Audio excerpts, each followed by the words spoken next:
Thank you very much for coming. Welcome to Visual Studio and Xamarin. When I wrote these slides, I didn't realize that it was going to be called the future of app development.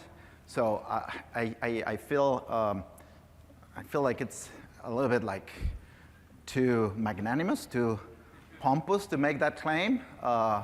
So I should probably edit that, but it's too late now, folks. So today I want to talk about mobile applications and what we can do for you when you're building these applications.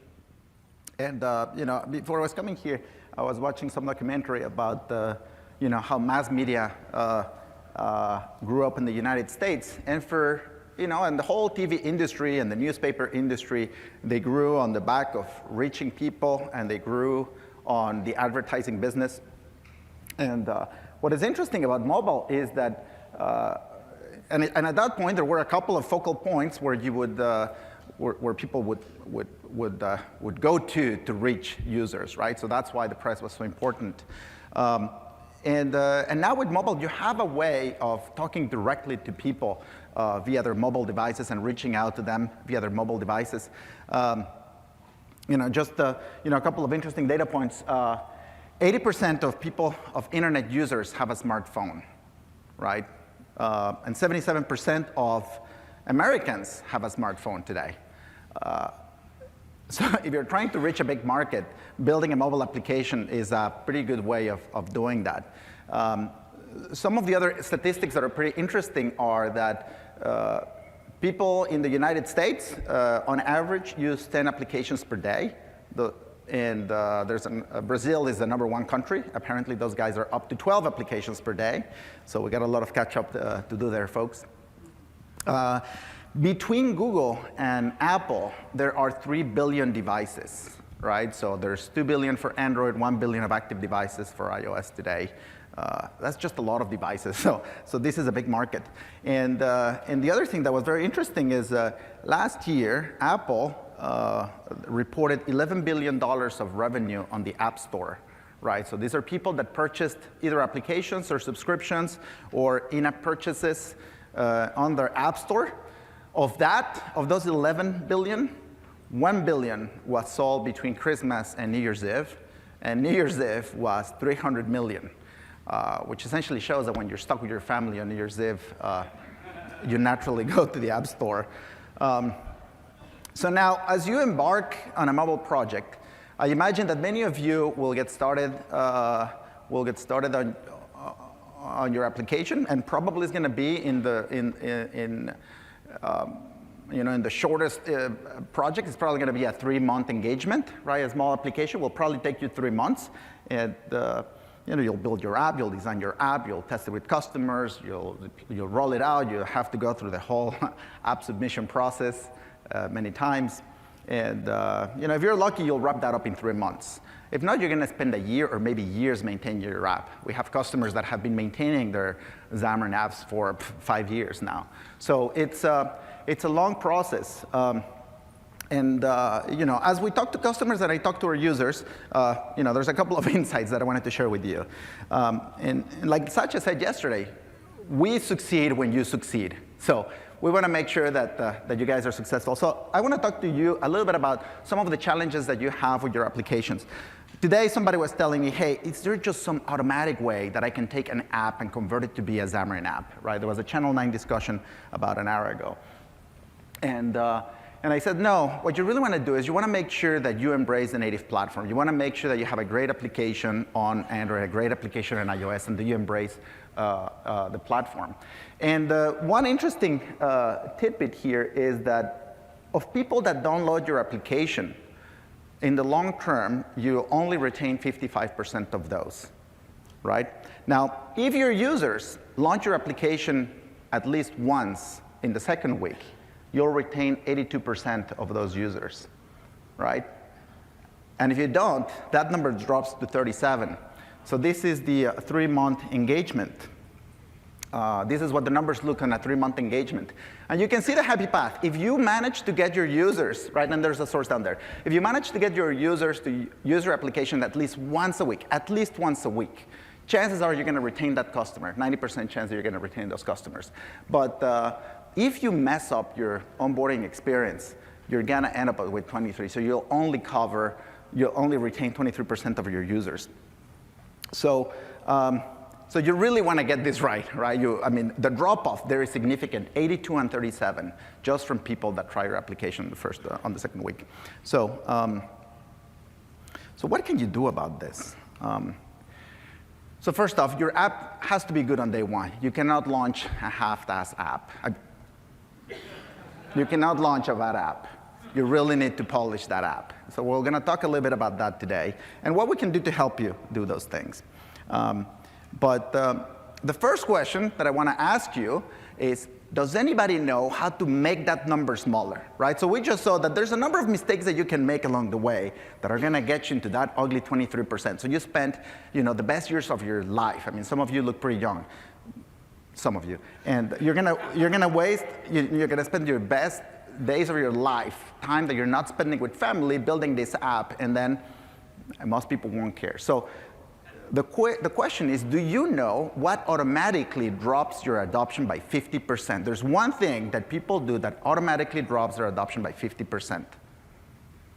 Does anybody know? Which one? Bad app reviews, that's one option? Not quite? What? Painful rating? Experience crashing? Notification? That comes later if you get past that point. No, somebody just mentioned it here. If your application requires a login, if the first thing that your app does is, all right, sign up or log in to use the application, you already lost half the people. There goes your life. It's gone. You might as well not even show up to work. Selling hamburgers is probably more profitable business. So here's a couple of examples of applications that I do like. And the first one is Tableau. It's a data analytics application. And what I like about Tableau is that it really is an application that will work with your data. Right? So you really need to have a sign-in mechanism. You can't really avoid it. But what the Tableau people have done is that they've made a bunch of existing data sets that you can browse. So you can download the application, and you can actually browse the applications and the data and play with the data, experiment with the data, and get a feel for what the app can do. So that is a really good use of this thing. Overcast is also one of my favorite applications. It's a podcast application. And what I really like about this is that Overcast manages to keep a lot of state associated with you without ever requiring you to log in. You can log in, and your experience is much better, but you don't have to log in. So this is some of the things that you can do. And of course, you can see that I'm a subscriber to Merge Conflict. So some of the things that you can do to improve the adoption of your application is, first of all, you need to have a good onboarding experience. And this is an interesting thing. If you come up, many of you sometimes are not looking at how Android and iOS behave.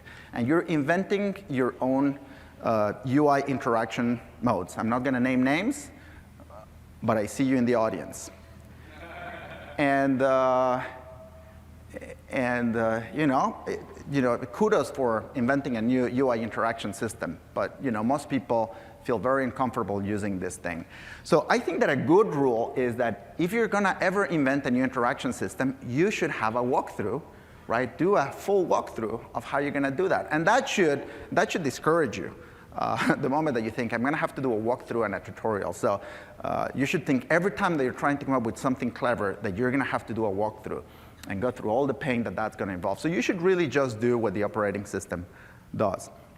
Now, that said, when you introduce new features, it is very useful for your features to gain adoption to have one of these interstitial pages. Apple is using this idiom on all their new apps, and they highlight a couple of features. So instead of having very long release notes or on the update page that nobody ever reads, especially if you have automatic updates, nobody ever reads your release notes, you want to highlight some of the new capabilities in your application.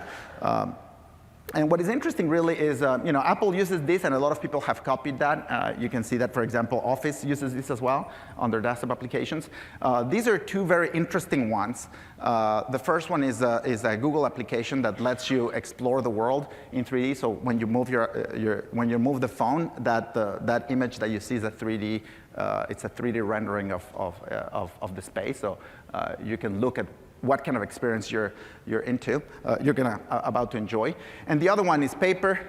I like Paper because their first page, it's actually, this is a note-taking app or a painting app. And they use the app itself to be a tutorial. So when you tap on that notebook, this is how the application started. When you tap on that notebook, there's a tutorial, and it shows you how to use the application. So you should think about what do you want to do to make people comfortable with your application and make sure that they use it. This is a recent addition to the Azure mobile app. It used to be one of those apps that the first thing that it did is login and password. And it was just horrible. Also, the login entry was the wrong font, the wrong size, everything that could go wrong about that app was wrong on the login screen. But now they have a nice carousel, nice onboarding experience, and the UI is much more improved. Now, I want to talk today about how we can help you in multiple stages of your application.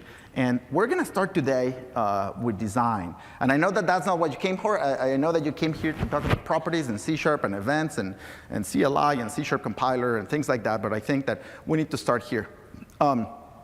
So the first thing to keep in mind is that whenever you say design, and I know many of you are programmers, and you're thinking, well, this is not my cup of tea. We have professional people that do this. I don't have the gene. I was born without it. Or I fell on the wrong side of bed when I was a kid. I can't do design. And I want to dispel that myth because you can do design. You just need to understand your user. You actually need to put yourself in their shoes. And one of my favorite books on design is Joel Spolsky's User Interface Programming for Developers. Joel Spolsky is the founder of Stack Overflow and Fog Creek Software. It's a great book because it essentially, for me, it made design approachable. I'm a software engineer. I know how to write code. I know how to compile things and pass flags to the compiler. But I always thought that design was a very intimidating process. And you don't need to hire a designer. You just need to understand your user and put yourself in their shoes. And this is a great book to get started there. So we'll talk about this for a little bit. So the first thing that you have to ask yourself when you're building your app is, what problem are you trying to solve with your application, right? And one of the problems that we've seen with our users, with a lot of our Xamarin customers, is you are .NET developers, and your boss says, let's put this on mobile. And the first thing that you do is you try to cram either your website or your desktop application into mobile. And what you need to understand really is that mobile, you don't have to replicate everything in your website into a mobile app, and you don't have to get the same desktop experience on a mobile app. In fact, you really need to think about how are people going to be using your mobile application, in what environments they're going to use it, and what pieces does it make sense to bring. So there's some pieces of code that you'll be able to take. Just take those pieces, but don't bring the whole thing. And there's really good guidance. There's incredibly good guidance coming out of the Microsoft design team. So as you guys have heard Satya talk about this, there's a big push in the company for accessibility and inclusivity. And these guys put together a fantastic, these folks put a fantastic set of documents on inclusive design. And it is very relevant for how you build mobile applications. I was really surprised how much of this applies. So first of all, again, so we go back to what is your app is trying to do, right? And you might say, well, we want to make sure that we reach the customers. So if we're a restaurant, we're going to reach the customers. And the things that you have to think about is, where are people going to be using your app, right? So this is really one of the key questions. Where are people going to be using your application? Right? They're going to be sitting comfortably in the couch, or they're going to be on a desk, or they're going to be driving, right? So that will completely change the kind of user experience that we really will provide, right? A podcast application probably needs to have very big fat controls, right? Because you're probably driving, and you probably shouldn't do that anyways. But GPS directions are a good example. Or you're going to be using this when you're walking in downtown, right? And you need to pay attention, so you probably don't want to distract people, right? So this is a very good framework for starting to think about what your application needs to do, and then you'll start removing features. There's a lot of things that don't make sense in this environment. You'll start dropping things. There are things that you just don't need to have. In particular, if you're at home, well, just go sit down in the computer and finish your job there. The other thing is how they're going to be using your application, right? So there's nothing more obnoxious than going to lunch and people at the table looking at their phones, right? So you should consider what are you going to be using it? Are you going to be playing alone? Are you going to be in the bus playing along with this thing, or is it going to be a networked game? Or is this something that is going to require a network connection, for example? Or one of those games that you play, like that game that you put the thing on your face, right? So it's a game activity. You need to use Game Center. You need to use local connectivity for those things. You might not even trust the network. The host of the house might not trust you with his password, right? So there's a lot of considerations that will come in here. And this is probably my favorite. When we talk about accessibility, a lot of people think that, well, I design for people that that have every possible ability, right? And I know that it's a small percentage of people that maybe have problems with colors, for example.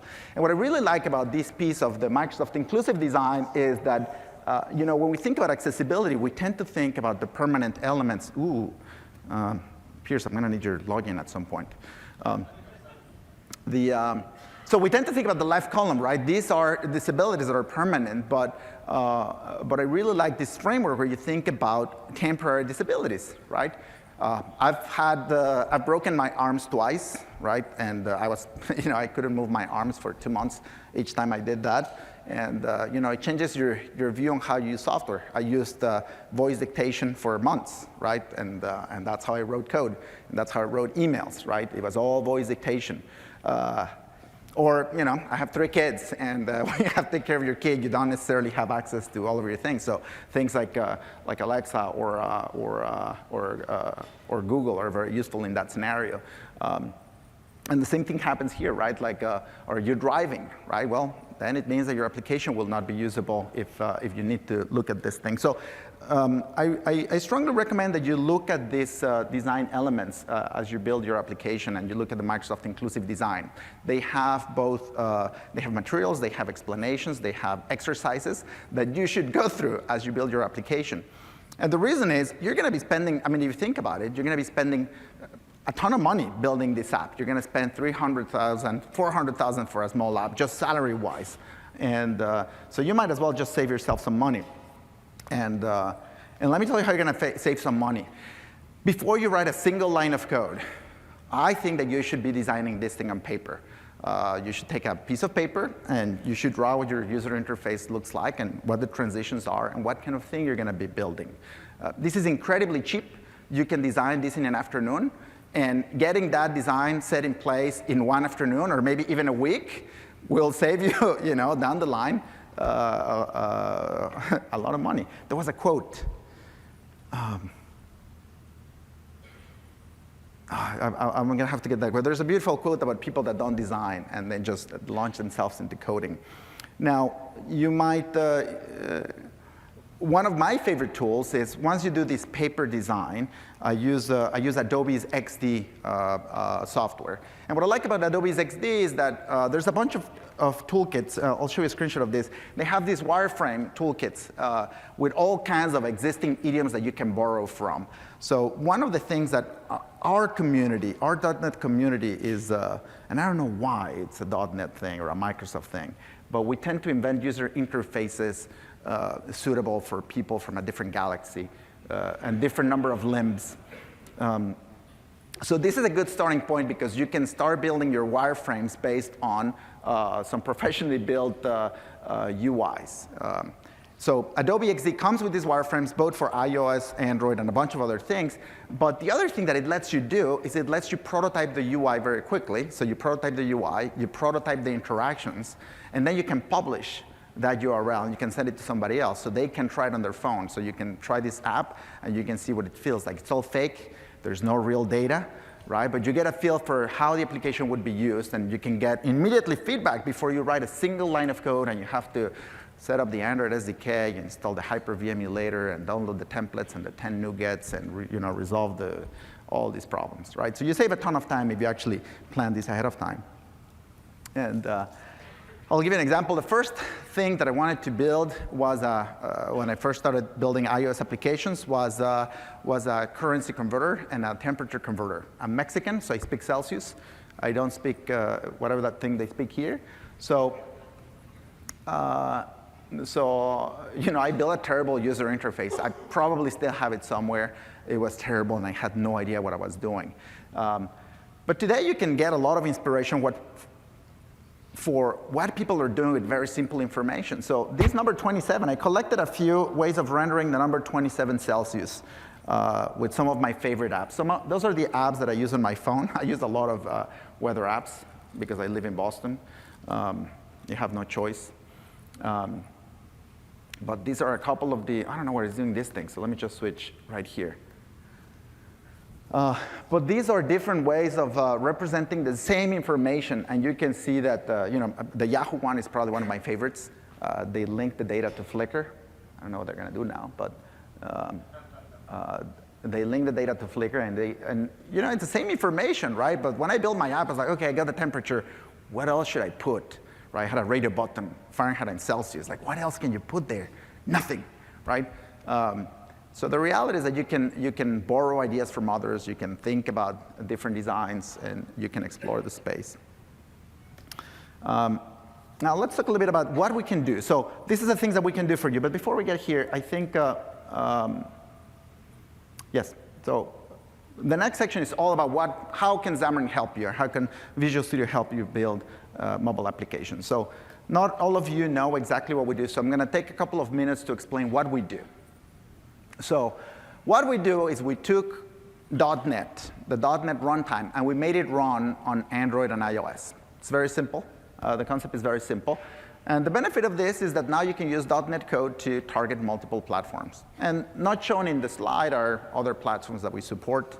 We can also run on Tizen, we run on macOS, we run on PlayStation, on Xbox.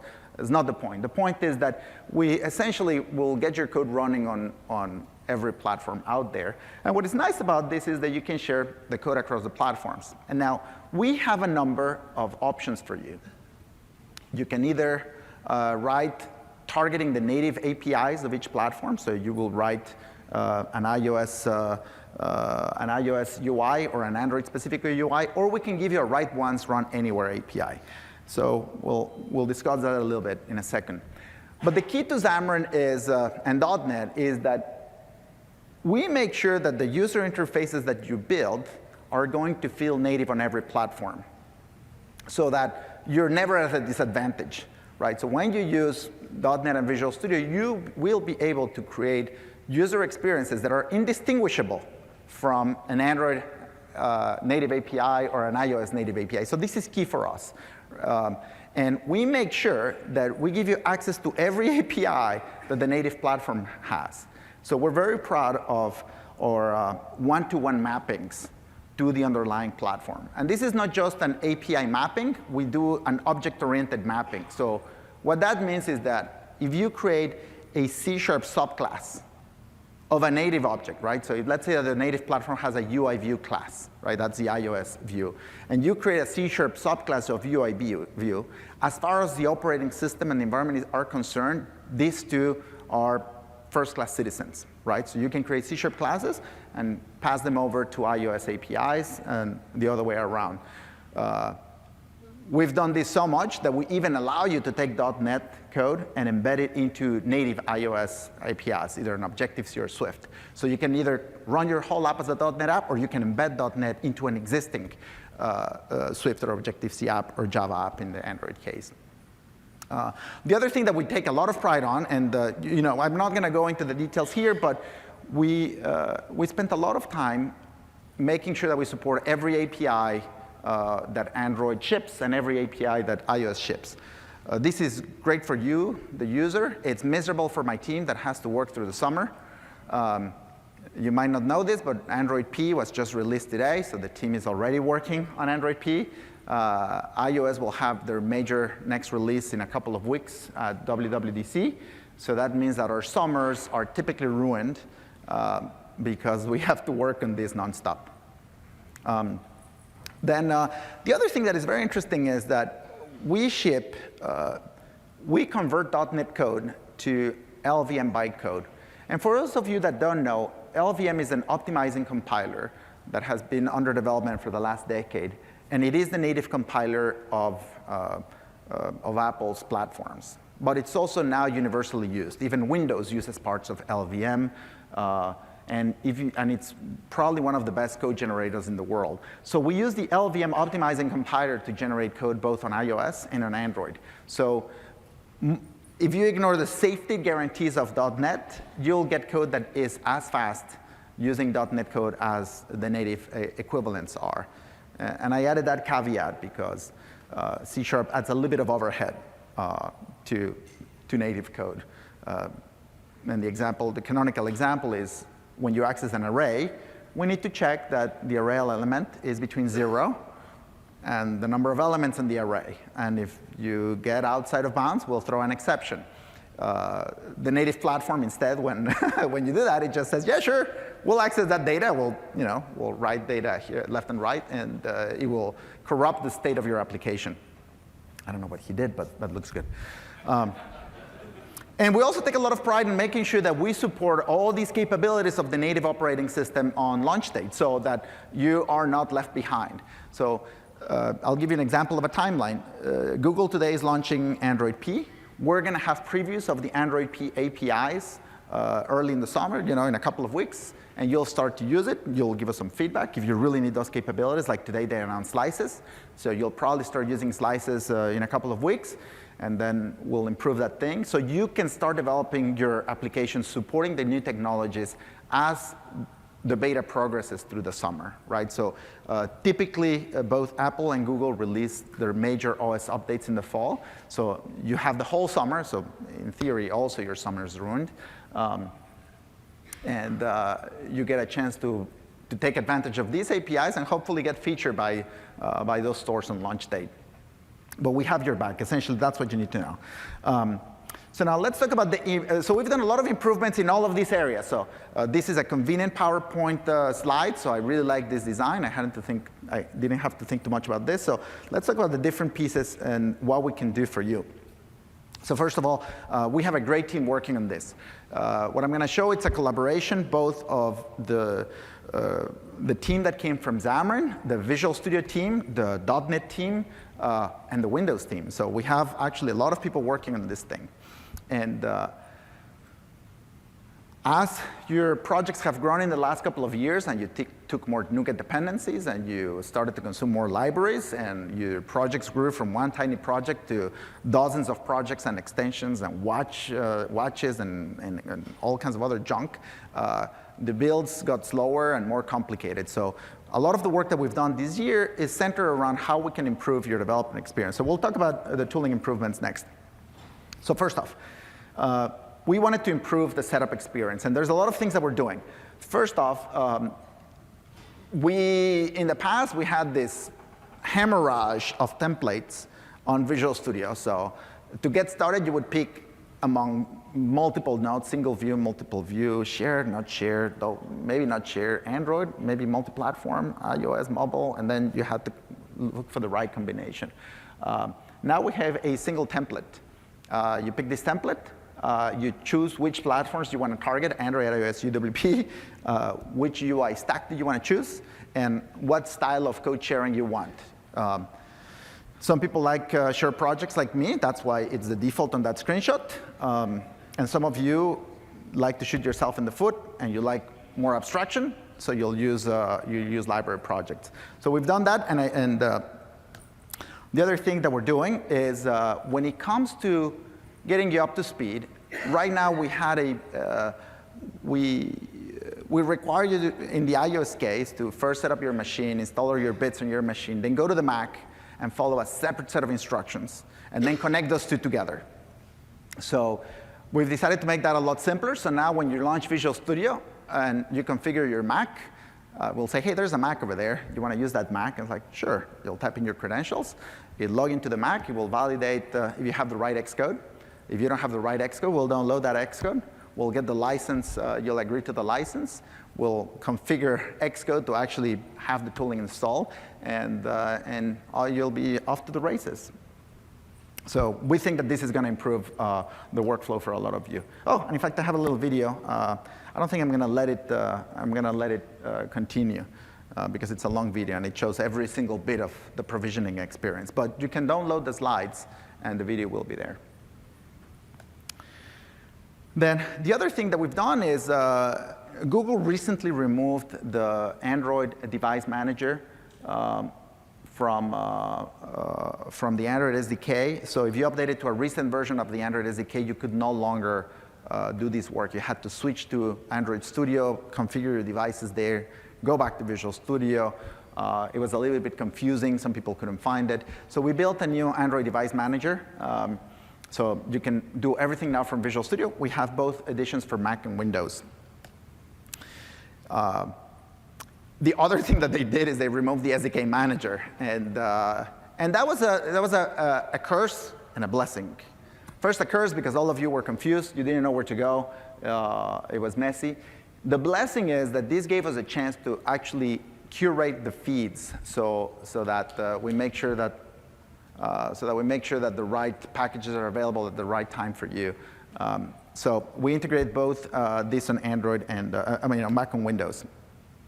Now, one of the problems that Android brings really is that Android is a very fragmented ecosystem. You have a wide spectrum of devices, a wide spectrum of operating system releases,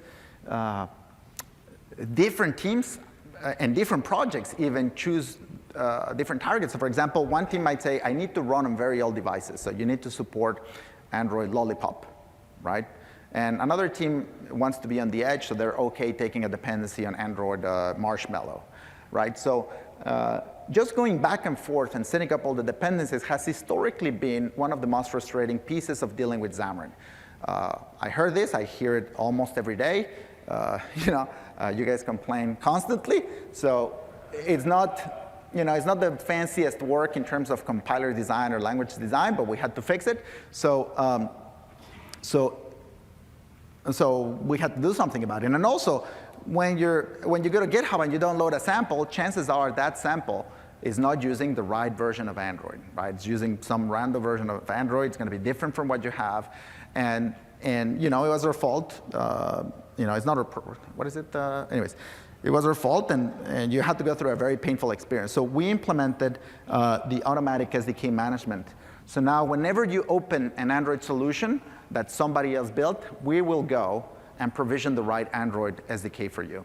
So all of that is gone, and hopefully my inbox will be a happier place.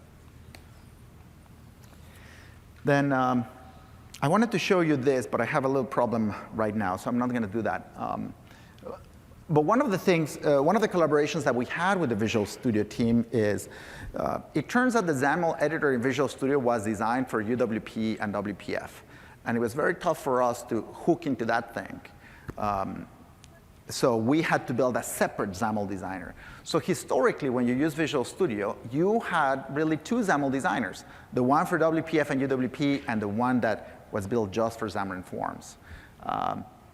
And that means that a lot of the capabilities that you come to expect from the XAML editing were just not there.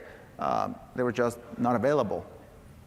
And that means code completion was not the same. Whenever you saw a keynote announcement about, for example, the MASI, the matching fuzzy strings, it was not there. Substrings matching wasn't there. There was no light bulbs. None of these capabilities. And even doing code completion for bindings, when you do binding context space something, you wouldn't even get that experience, right? Because there were really two separate code bases, and we just hadn't gotten around to re-implementing everything that the Visual Studio team had done. So the good news is that that is a thing of the past, and now the Visual Studio XAML editor is what you come to expect is the same one that you're using for UWP and WPF, and all those capabilities are now there. Now, the other thing that has started to happen in the last couple of years is that Apple introduced this concept of size classes. And size classes allow you to build a single app that can target multiple form factors. And essentially, the way that you should think about your applications now is not that you're building a mobile phone app or an iPad app. You really should be thinking about whether you're being displayed in wide mode, regular mode, or compact mode. These show up, for example, when you have a mobile app and you tilt it in one side. Well, you have a little bit more of width, but you have a short height. And it's not shown here, but if you click on these options, what happens with the iPad is that now you can run mobile apps side by side a bigger app. And there's multiple modes of operation. There's just the elongated phone app on the side when you flip it, right? When you just drag it there. There's the middle of the screen, so you can move it to the middle of the screen, and that takes half the app, so your app really runs in half screen. Or it can be running on 3/4 of the screen. So our designer was very difficult to use with this concept. It was very difficult because the mental model that we built was incredibly hard to get right. And we completely redid that code. So if you tried our iOS designer and were very frustrated with the way that you work with this, you'll be happy to know that we fixed that problem. And essentially what you do now is when you create your user interface, you click the little button. It looks kind of blurry on the screen. But if you click that Edit Traits option,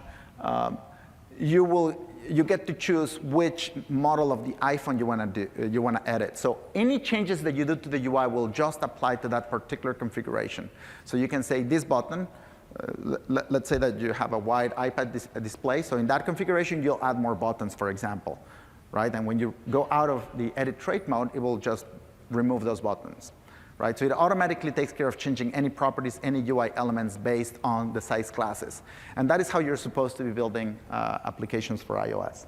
So completely new. You should take a look. If you were frustrated in the past, it should be a thing of the past. Now, this is a preview. It's not shipping yet. It is shipping on the preview. So if you install the preview, not the release version, you'll get this capability. This is another big feature request, which is people want to have split editing. So now you have the designer, and side by side, we can show you the AXML. This is not XAML. This is not the XAML of Xamarin Forms. This is AXML, the native file format that Android uses. So when you choose to build native UIs, this is what you use. We also completely redid the property panel. We have now also code completion on AXML that was missing before. And you'll notice on the video that when you actually drag and drop, where's this thing? When you actually drag and drop this element, it shows you where it got dragged. And you'll also notice here that the code completion can now reference as well string resources. So when you're localizing your application, you can actually reference those things, and you get code completion for those. OK. How do I do this? 1 second. All right. Now, in compilation, we fixed a number of bugs in our dependency tracking. Mistakes were made, just like some companies apologize for their passwords being leaked. We apologize for getting a dependency wrong here, and the difference is very visible. It used to be that we recompiled everything every time in some scenarios, not all of them. But we fixed this problem, and now you can see that now a rebuild takes almost no time, while the other one is still running. And you can see that puppy is still doing things on the left side. The other one is already gone and started again. So anyways, we're very happy about that one. Thank you for your patience as we fix this problem. Now, deployment, this is a big deal. You would think that in this day and age, this was obvious. But when you hit F5, what we used to do is first we would compile your application. And then we would do things in order. And then we would deploy the application to your device, right? And the way when you do debugging, what you do is that you need to deploy the Xamarin runtime to the device first, so that for subsequent updates just deliver a small payload. with your changes, right? Every time that you make a change, you would just deliver the change. But we get installed first the runtime on the target device. And we did this serially. So what that meant is that when you build, and you had to wait for your build to finish, now we started the deployment to the target device. Well, in retrospect, it's obvious, but we should start the deployment to the device and start the emulator as the build is beginning, right? So these are a couple of statistics. So on a fresh machine with the Android emulator not turned on and everything, the first run for a sample app goes from 106 seconds for the first deploy to 81. And for the big, fat, smart hotel application goes from 179 seconds to 161. So not as noticeable for the big apps, but every second counts. Now, this table, I wanted to memorize it. We're going to have a test at the end of at the end of the session. You cannot leave the room if you haven't memorized this. So when you had to build Android applications on Windows, you essentially had to go through this decision matrix here, where you had to pick your poison between a fast emulator, slow emulator. And when we're talking slow, we're talking launching the emulator takes like 4 minutes. Or 8 minutes. I mean, this thing is slow, right? The guy, the gentleman over there is nodding. And it depends on what your CPU is. It depends on what services you want to use. Sometimes you made a decision, then you got to regret. And in fact, the decision-making process went something like this. You had to choose if you wanted to build, if you were OK just targeting all the operating systems. So in that case, you could get a fast version. You could get the Xamarin emulator and the Visual Studio emulator. Those were pretty fast. And then you had to ask yourself, do I want to run Google Play services? And if you said yes, then, well, you got to Google for this thing because we could not redistribute it. So you got to go to Google and you find this Russian website or another website in Cyrillic. You download this thing. It's a RAR file, so now you got to get yourself a tool to unpack RARs, which I don't know why Russians like that thing. But anyways, you download that thing, and there's an ad, and the virus thing pops up, and it's very sketchy. This stuff is very sketchy. And eventually, you get Google Play services running on your Android device. And probably for free, you also get a blockchain miner. And then, chances are it would be OK. Well, we don't know. We don't know. I really don't know. But if you didn't need to use Google Play services, you were OK, as long as you stuck to Android 4. If you wanted anything newer, then you were out of luck. So in the modern world, if you wanted to use a modern version of Android, then you had to ask yourself, do I need to use Hyper-V? Either because I'm running on Azure, or I'm using a VM, or I'm using Docker, or building UWP apps, or any of the reasons why you would use Hyper-V. And if you had to do that, then you ended up in your slow emulation mode. And this is the 4-minute, 8-minute just to start up the emulator. And then typing is worse than, it's pretty bad. But if you didn't need Hyper-V, you were on the happy path. You were on the road to happiness. Except if you had an AMD CPU, then you're back to slow emulation. But if you had an Intel CPU, you can install Intel Haxem. God knows what it does, but you get to enjoy your development. So this is one of the collaborations that we had with the Windows team. And I have a little video to show you how, well, actually, I can show you live. So if I can figure out how to, this is 7. I can show you this live, or I can show you the video. But this is a collaboration with the Windows team. So the Windows team went and made changes to the Windows kernel. I didn't think this was going to be possible, that we came in and say, hey, Windows guys, you think you could do this? And it's like, yeah, sure, we'll do it. So they modified the Windows kernel. They extended Hyper-V to support Android, the Android emulator. In fact, these changes also improve QEMU. So if you use QEMU, you will get this. And we're contributing all the patches upstream, both to Android and the QEMU community. So now you're going to have a pretty fast emulation for some of these. But I'll give you a taste of how fast this works. There it is. And we're done.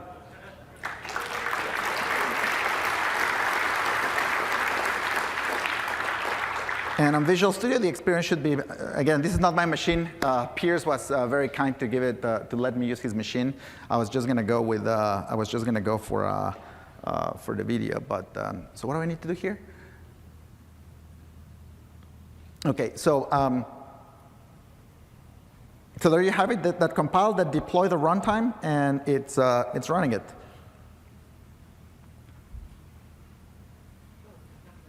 It's running. Don't worry. There's a bunch of messages, so it's good. It's all good. It's all good. But what is really interesting is that this went from really taking 4 or 8 minutes to nothing. So now I can I'm actually running my Android app here. Oh, there it is. I guess Piers doesn't do the tap feature that I do. So there you go. There you have it. Visual Studio, Android emulator, super fast. And but I think it's worth watching this video because this is a full file new experience. With this new capability, this is your file new experience. So from scratch, in this video, we're creating a new project from zero, never been compiled before. And you can see that it's not going to take too long because we're already in. Oh, there it is. We're almost done. Boots the Android emulator. That's going to do the deployment thing that we talked about. We're almost there. Look at that. And the app is running. Takes a little while to do whatever it does. There we go. Oh, so nice, so nice. Anyways, so now I can go back and focus on the things that I care about. All right. So there you have it. So what do you need to do? Well, you need to get yourself the Windows April update. So the thing that was just shipped about a week or 2 ago. So the gentleman here is already launching his updater. So you need to do that. You need to enable the Hyper-V capability and then download our alpha preview. And our alpha preview with the new emulator has this. The good news is we're submitting all these changes back to Google. So from now on, Xamarin developers or Android developers or any other developer using the Android ecosystem will get a fast experience on Android. OK, now the other thing that we're doing for you, this is the page that takes a long time. So I actually went and screenshotted the documentation that you need to provision your device, your iOS device, right? And the reason why this page takes so long to display is because these are the actual screenshots. So I went and screenshotted this thing one by one. No, I printed to PDF, then I went and exported and then copy pasted. Anyways, these are the full images. So when you download the presentation after you leave, you'll see that these are 2 megabyte images each. But this is what you need to do when you do manual provisioning of your device. And what does that mean? Well, when you start with iOS development, you're going to take your iOS device, you connect it to your PC, and then Apple is not going to let you just sideload anything into it. You need to get that device approved.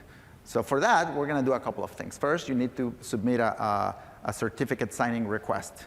And you're going to say, I am Miguel de Casa, and I want to provision a device. And here's my public key, and I'm going to have the private key that allows me to use that key. Apple is going to go and do something on their website, and eventually you'll click something on their website to download the provisioning profile. You're going to drag and drop that into Xcode, and that thing is going to put that into the device, and it's going to enable developer mode. First, we're getting there. We're getting there. Now, I missed a couple of steps. Then the second thing that you're going to do is, and you need to register your device. So you go and copy paste that little, the UID of your device, and you paste it on the site, and that will generate the provision profile for that device. Then once you're done with that, you're going to add some capabilities. And for that, you're going to need to get a provisioning profile that actually reflects the capabilities that you need. So if you want to have access to photos, you want to have access to the camera or iCloud, you're going to go do this thing, and you repeat this process over and over. So this is the manual documentation that we have, and the colors represent the different pieces of the different paths that you have to take. So what we did is we decided to fix this problem using Fastlane. And now with automatic device provisioning, we use the open source Fastlane project. We integrate into Visual Studio, and off you go.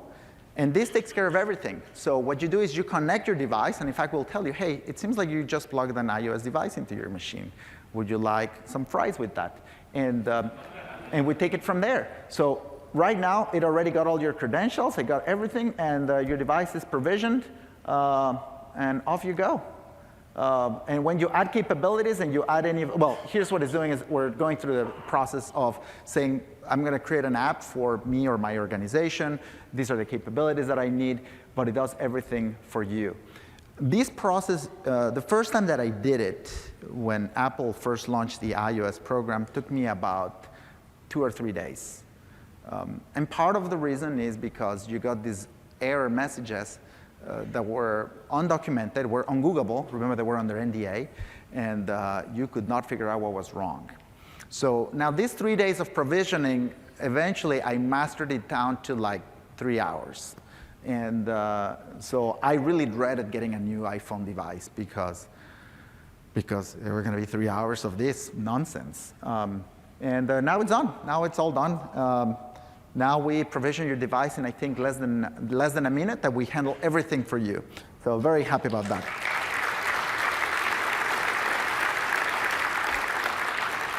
And I have to say, the 3-hour process of provisioning was what happened in 2011 or 2009.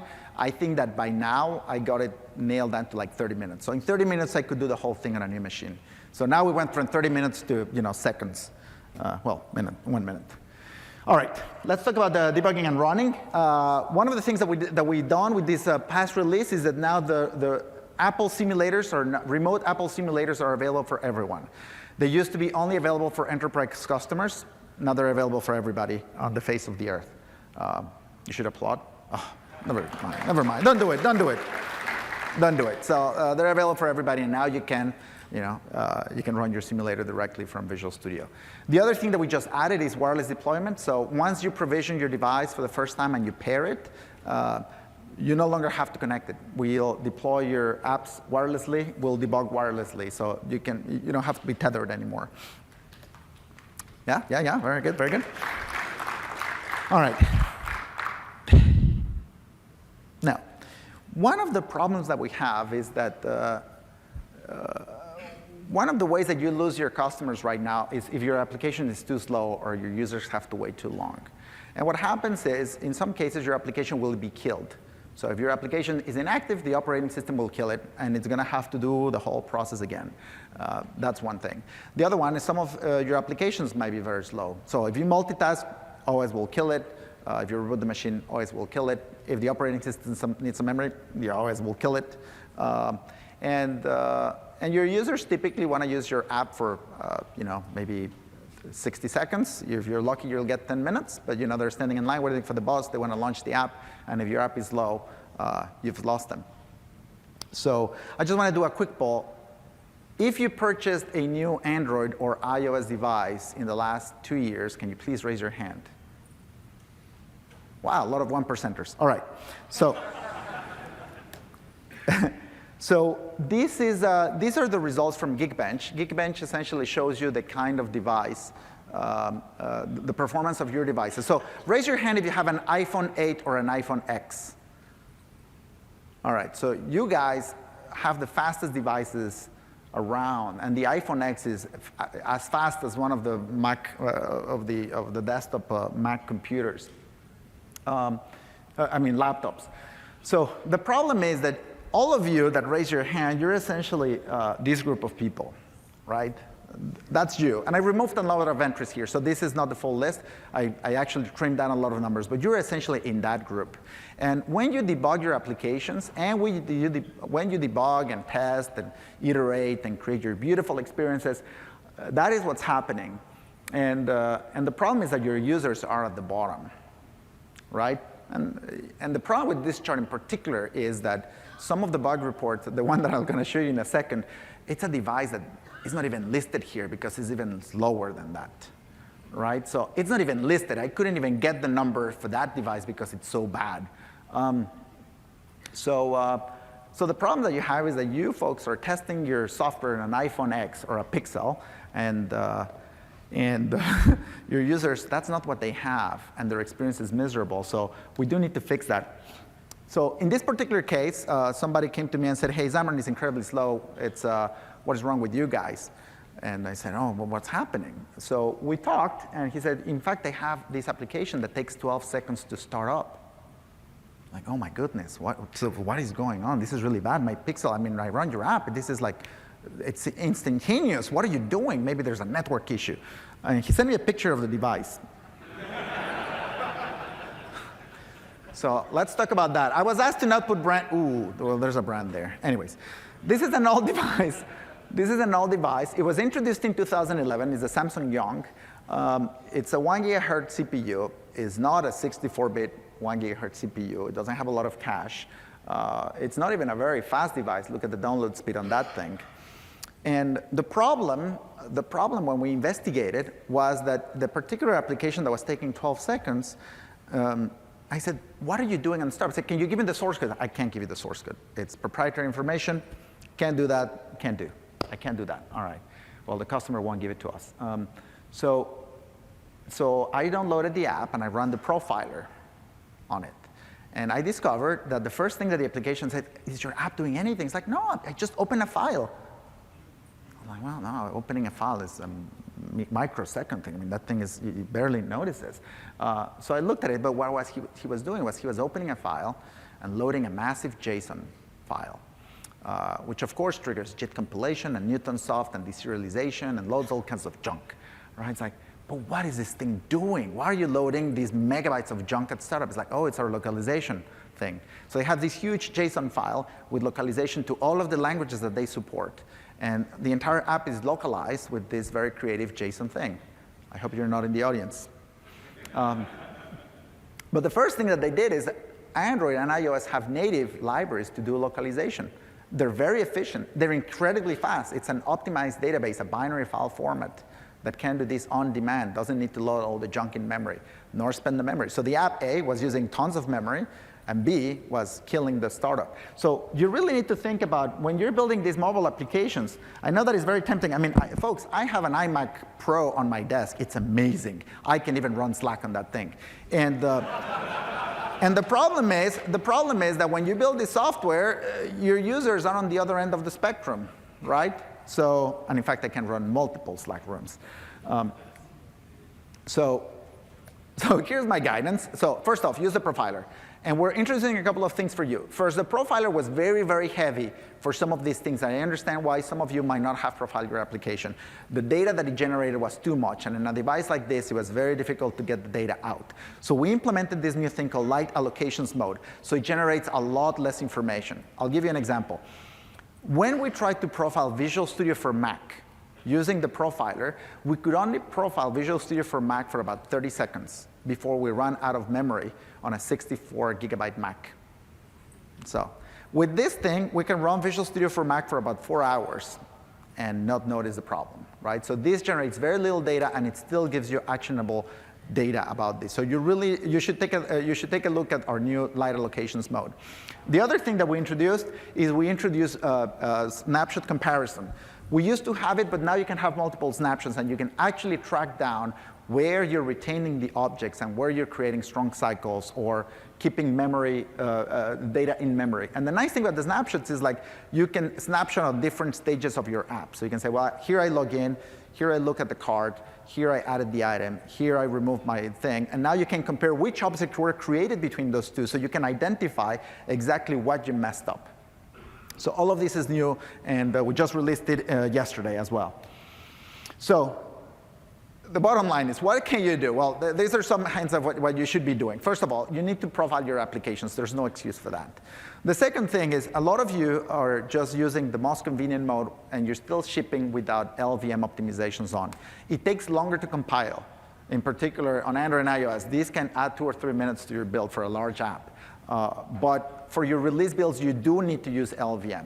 You know, really do a static compilation and use LVM. Don't rely on the JIT compiler. The JIT compiler will take a performance hit, in particular on those old devices. And my other bit of guidance is, get yourself an old device. So luckily, we have a farm of machines at the office. So when this guy told me this is what the device looked like, I went to QA and I stole one of their old devices, and I ran the test, and very quickly I found what the problem was.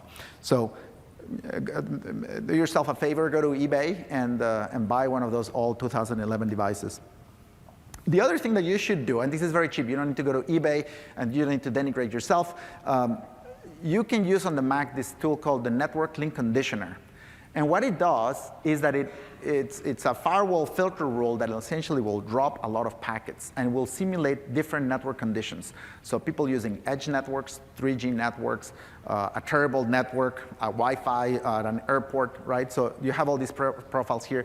You can see there I have the high latency DNS. And just remember, because you're going to test your application with your own hotspot, But your users will be using, will be at an airport with a crappy little Wi-Fi shared with 100 people, or they're going to be even worse using GoGo in-flight. So you want to test your app here. And once you start doing that, you'll realize very quickly that you do not want to ship JSON. You really don't want to ship JSON over the wire. You don't want to do that. You don't want to do it. I know that some of you feel very passionate about this file format, but you don't want to do it. First off, I know that you're going to say, Miguel, you're wrong. You can just gzip the output. Good point. You have to pay the price for decompression. So just keep that in mind. And also, it's a ton of data. So you want to use something like the binary JSON encoding if you have to do that, or you can use protocol buffers. And this becomes obvious once you turn this on. And if you come to my Mac, I can show you the other options. But you very quickly gain a new appreciation for how bad JSON is and how wrong you're doing it.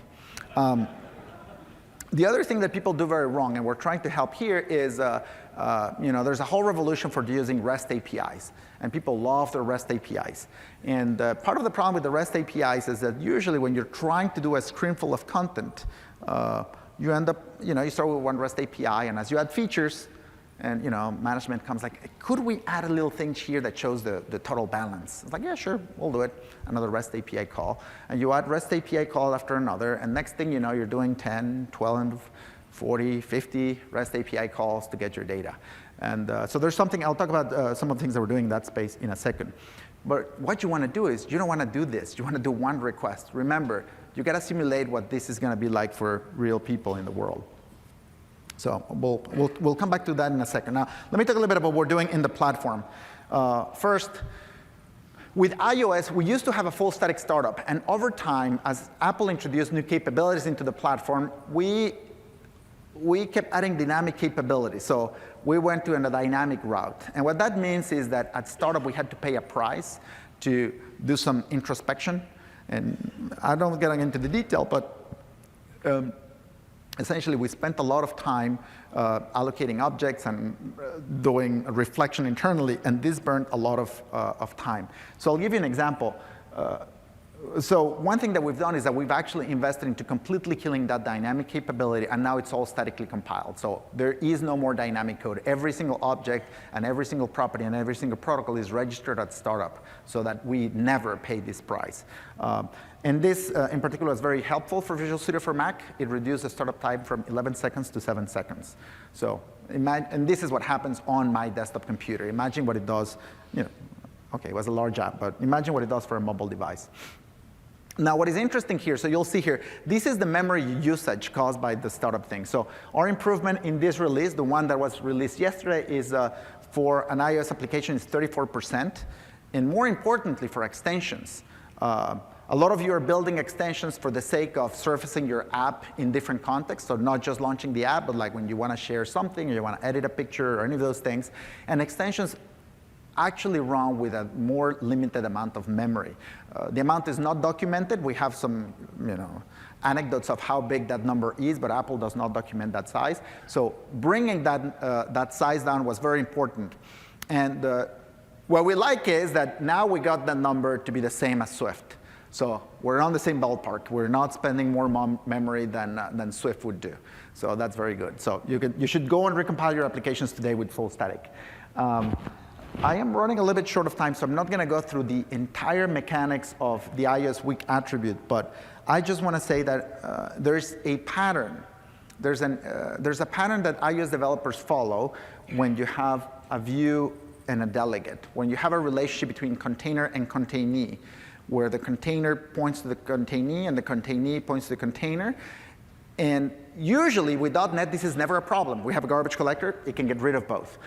But in iOS, this linkage is called, it uses reference counting.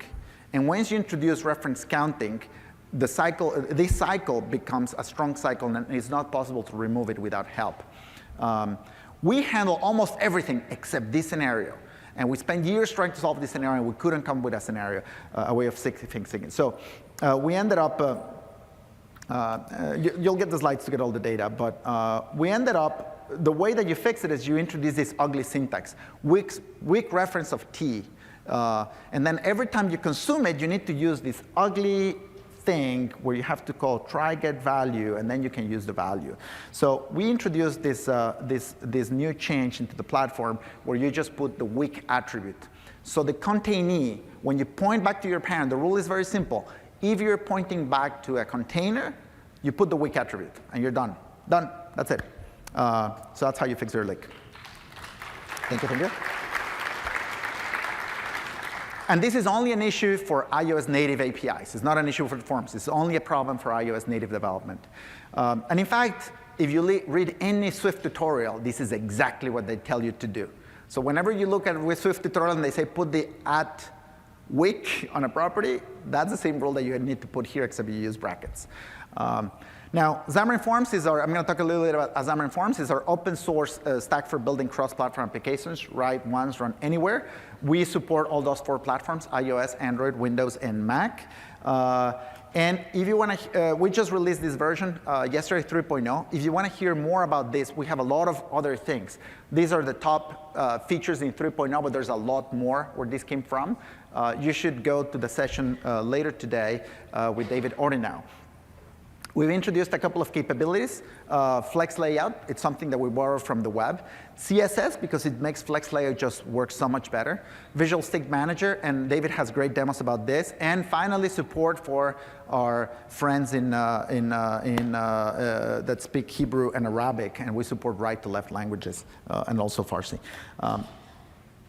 Also, we launched this project called Xamarin Essentials. So over the years, there's a couple of gaps in the story where people needed to get a NuGet for some cross-platform capabilities. These are some of the services that people tended to just use an abstraction. And we had a lot of this, and it was different levels of maintenance, different APIs, different coding styles, different everything. So Xamarin Essentials is just a library. It's not tied to forms. It can be used with native or with forms that provides all of these APIs in a cross-platform way. So if your application doesn't need to really get to all the small little details of the platform specifics, we have this library. David will also talk more about this in his session. We have also started in January a thing called the Forms 100 project, which was the top 100 paper cuts and annoyances that you reported to us. You said, hey, how is it possible that you guys could not fix this thing? It only takes 10 minutes to fix. So we've gone through 100 of these things, and I think that the count now is much higher. If you count them, it's actually something like 150 now. So we've been fixing all of those. Some of them landed in 3.0, some are in 3.1, and some are in 3.2. But we're getting all your paper cuts out of the way. Now, just want to take a couple more minutes to talk about what happens after build. So everything that I show you today are things that are shipping in production or in preview, so almost about to ship. So there's a couple of things that we're experimenting with, and that might be interesting in the future. So first off, Don Syme from the F#, the designer of the F# language, has been exploring new ways of building mobile applications. Now, many of us have grown used to Zamel and MVVM patterns, and we're very happy with that. But there's a lot of repetitive code. There's a couple of editorialized things happening on Twitter right now. People saying, well, do we really need this thing? Is this really the right approach? So Don has been exploring bringing this web framework. Well, it's a series of concepts that come from a web team called Elm and Elmish. And he's exploring how do we bring those to the mobile app world. Now, those of you that have done React programming will notice that this is very, very similar to React. What is even more interesting to me is that the amount of code that you have to write is ridiculously low. A full application written with Elmish takes a fraction of the lines that writing the equivalent code in C# and Zamel take. There's no division between models and model views controllers and all these files and more files and not standard projects and all this garbage. All this abstraction.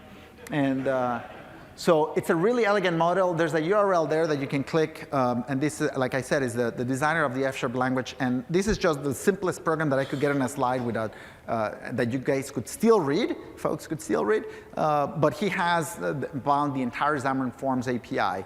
And what is really nice, one of the things that Don said to me is like, what I really like about this model is that now when I see a bug on the screen, I know where to fix it. There's only one place where this bug could ever be introduced. There's no two places like it happens in Zamel. In Zamel, it's like 4 places. But anyways, there's no multiple places. There's only one possible place, right? This takes the concept of don't repeat yourself to the logical extreme, right? So it's a very interesting model. Right now, it's built at F#, and if this works out, we'll see what it takes to bring it to C#.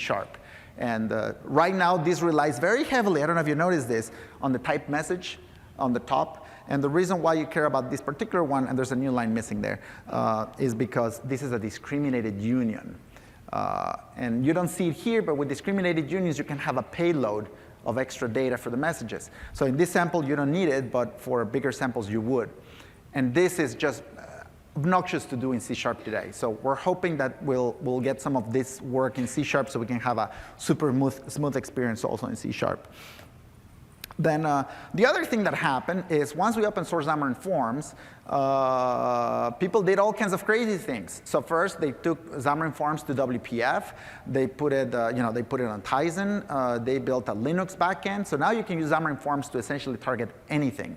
But one thing happened that was very interesting. My friend Frank Kruger took Xamarin Forms and said, I bet you can run Xamarin Forms apps on the web. So he did it. And he did 2 things. He made it run on ASP.NET Core, so now you can take Forms code that you built for mobile and slap it on an ASP.NET server. So there you go. There's your mobile user experience for your web for your mobile.company.com. But here's the other thing that happened. We made .NET run on the browser with WebAssembly. And we made Forms run on the browser. So it's almost like Silverlight is back. I shouldn't say this. I'm sure that I'm going to get fired for that. But yes, so now you can run all this stuff on WebAssembly. It's kind of incredible. Now, I didn't do it. I'm going to say this is a community doing it. You folks did it. The .NET team has done this with Blazor. So Blazor is built on the same technology, .NET on the browser. Frank did WebAssembly. And there's my friends from Inventive did a UWP implementation that runs on the browser. So this whole thing is full circle. So, very interesting stuff. This WebAssembly thing has legs. And, if you look at my Twitter feed, there's a link to the site. I have links to all of this stuff there. The other thing, going back to this thing about the REST things. So one thing that we're experimenting with is using this GraphQL system. So instead of sending multiple REST requests, what you do with GraphQL is that you collect, well, the binding. What this binding does with GraphCollect is that when you have a complicated user interface, we create a binding context, and when you display something on the screen, we'll collect all the little fragments that we need to display a particular piece of user interface. It might be your login, it might be the amount, it might be the other thing that your boss asked you about. All the different pieces that your boss asked you need to put, we'll collect them all in a single query, and we'll send one HTTP request to request the data, and we'll get one response, and we'll fill in the data for all of the elements. When you scroll, again, we'll pick up all the different elements, send one request to the server, and you'll get one request back. Mind blown. Yes, I know. So anyways, it's a prototype right now, and I would like you guys to try it out and tell us if we're barking on the right tree. The other thing that we're doing is that we've seen you build applications with very creative layouts that don't work well for customers. And the way that it starts is you start with a box, and then you're like, well, I would like to put a menu. So you go to the forums, and somebody tells you, well, you put an Xbox and then a stack layout and just put an icon there. But what about the animations? Like, well, this is how I did it. So we all ended up reinventing the wheel over and over and over and over away, and we did really bad wheels. These were squared wheels. So what we're doing is we've implemented this type, and this is the layout of the XAML. So essentially, you'll see that there's a bunch of places where you can plug your content in. And we do a couple of things for you. First of all, we handle the navigation for you. So the navigation that has always been difficult for people, and you get it wrong, and it's not perfect, and the back button on Android, and you fill the forums with questions, we handle that for you. We also handle the app links. So if you get a link now on the web that goes directly to the page, these will handle all the navigation and the nesting for you. So it's always been there, but it's always been painful to use. We wired it all up. And I don't know why it's replicated twice, but this is an actual example. This is a real actual example, and this is the kind of user interface that you get out of this, right? So you just fill in the blanks, and we'll take care of the rest. There's a bunch of more things here, so there are things like about boxes and settings, and you just fill in the blanks, and we'll make sure that your application follows these rules. We implement both shell, that will give you a general purpose UI, and also a material shell, which is a subclass of shell. And essentially, when you inherit a material shell, you'll get the Android look and feel. We do all the bindings for you for material. We get all the look and feel for material. We get all the extra elements, like the things. We change the menus, the placements, all of this for you for shell. And I believe this is the end of it. So I just want to give you a couple of next steps. There's a few more sessions here that you can listen to. Some of them are already recorded. You should go to see those ones after that.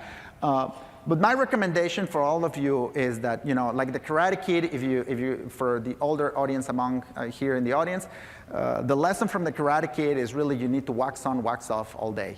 And so the only way you're going to build great mobile applications is if you write a lot of code. So my recommendation is go out and build yourself an app a day, and do that for a month. So at the end of a month, you should have 20 apps. 10 iOS, 10 Android, and I think you'll be on the right path to build great applications. Hopefully this was useful to you, and don't forget to fill your application. And no, we don't.